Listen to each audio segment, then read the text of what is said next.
Welcome to the Practical Palate. I'm Patrick Barney, and today we're at Tastefully Yours in Occoquan, Virginia, a small river town about 20 miles south of Washington, D.C. Tastefully Yours is housed in a historic building built in 1750. They're a great little wine and cheese shop, and their saying is, you may not recognize the name, but you won't forget the taste. So we're going to go in, we're going to taste some good wine, and maybe pair it with some really good food. So come on and join me. We're up in the attic of the Tastefully Yours, and we're going to discuss today the Queen of the Whites, better known as Chardonnay. Now, Chardonnay's been around since the time the Romans brought the vines to Gaul. The French, of course, were known for Chardonnay for centuries. And of course, California brought Chardonnay to the front.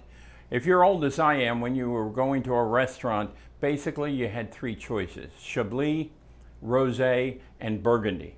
They all came from roughly the same area in France, and that was pretty much what Americans drank. And then California in the 1970s especially started to make Chardonnay in many different ways. And of course we think of Napa and Sonoma, but I think you need to know about Livermore outside of Sacramento, where the first Chardonnay grapes were planted, and it goes back to the early 1800s. Check it out sometime. In the meantime, let's look at the two. The difference between a nice California Chardonnay and a Chardonnay from Chile. Basically, it's oak or unoaked. California is oaked, and depending upon how long it is in oak, you will have a deeper and deeper yellow tint. This one's probably only been in there about 6 months, and there is a little yellow tint, but it's not a whole lot. However, what you get from the oak is you take that green apple and that citrusy stuff and you calm it down with a really nice vanilla and kind of, I don't want to call it sweet, but buttery, more buttery flavor. And most Americans have gotten to like that. Chile, on the other hand, is unoaked, done mainly in stainless steel or cement even in some cases. And the difference between this and the California one is quite simply the color and the taste, of course. The color, of course, as you see, is going to be very light.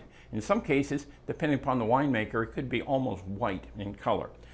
But you're losing the vanilla in the butter, and you're emphasizing the original fruit, which is going to be acid based, and it's going to have a really tangy green apple taste to it. Some people like both, some people like some.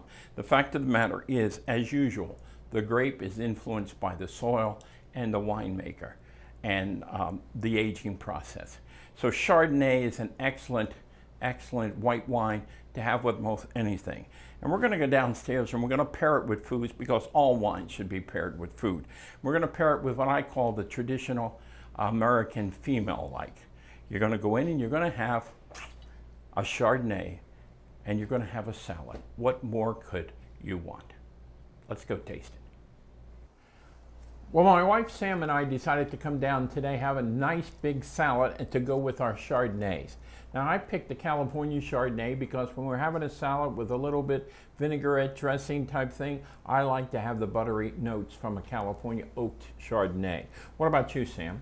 I picked a fine Chilean wine. I have a very pedestrian point of view when it comes to wine, and I like it lighter. What is this dressing?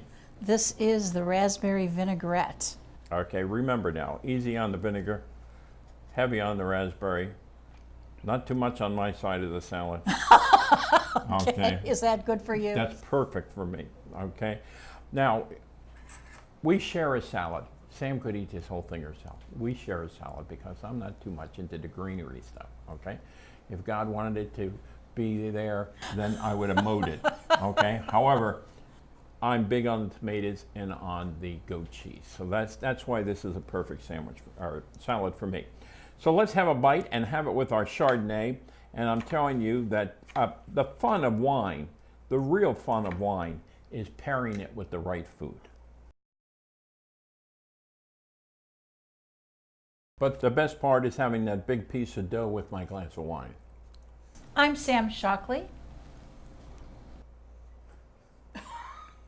And I'm still chewing.